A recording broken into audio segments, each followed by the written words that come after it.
Welcome back guys. Today we will start from circuit analysis. Let's begin with the basics.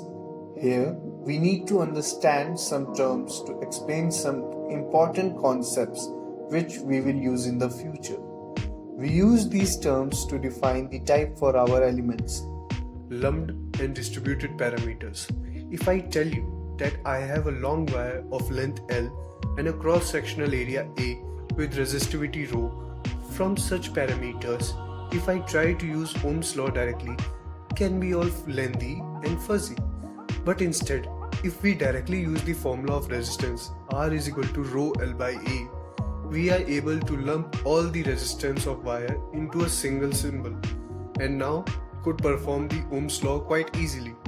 The first case is known as distributed parameters, where the parametric changes such as length, temperature, cross-sectional area, etc. are considered. However, to ease calculation, we can mathematically lump these parameters on a single point and proceed our calculations. Then, these new parameters are known as lumped parameters. Lumped parameters are very easy to model and makes our calculations simpler, but with the sacrifice of the accuracy to the real parametric changes. If we keep the real parametric changes in their distributed form, then it will have quite lengthy and complex calculations, but will give the most accurate answer. Usually, for ease of our calculations, we generally go for lumped parameters.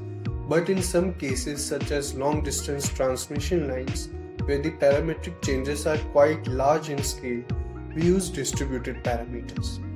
Thank you for watching this video.